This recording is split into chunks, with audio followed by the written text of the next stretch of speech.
Srácok, pörögnek az erőléti edzések, nagyon más jellegű, mint egy konditermis, testépítős edzés. Mutatom is, húzóckodással kezdtem, ez jó úgy overall az erőre, felsőtest erejére. De jöttek ezek a szovjet csuklóerősítő fekvők, hát beszartam, amikor az ujjamon állok, az nagyon nehéz, nem tudom, hogy próbáltátok-e már. Én ezeket mostanában próbálgatom, jó ütőerőhöz erős csukló kell, a Better BF-től lestük, meg a következő mellgyakorlatot is, úgyhogy ezeket durogtattam. Nagyon kemény. Kicsit hülyén érzem magam így a konditeremben, nagyon másfajta az edzés, ez az alternate dumbbell press.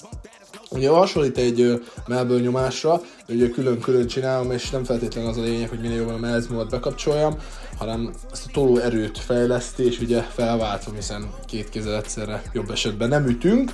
Mondom, Better BF-től lestem, hát még ki kell gyúrni, hogy nagyobb súllyal is tudjam csinálni, most ismerkedem még csak ezzel a mozdulattal, de jó lesz. Érdekesek ezek az edzések, megterhelő számomra, kihívás jelent, de valahol élvezem is, mert új feladatok, újfajta megterhelés a testemnek, egészen máshogy fáradok el ezeken az edzéseken, mint egy régebbi súlyzós edzésen. Itt például ez az evezés is szintén ilyen váltott karos, nyilván, tehát mondom, hülyén néz ki, a konditeremben ugye ritkán látunk ilyet, de megvan a célja, hogy miért csinálom így.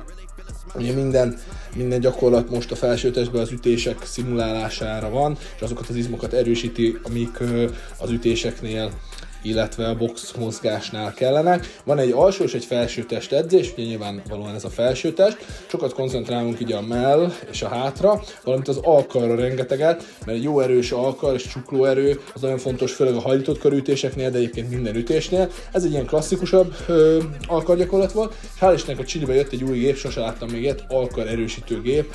Brutál jó, most próbáltam ki először, tényleg ajánlom mindenkinek, aki alkart akar edzeni. Hajrá!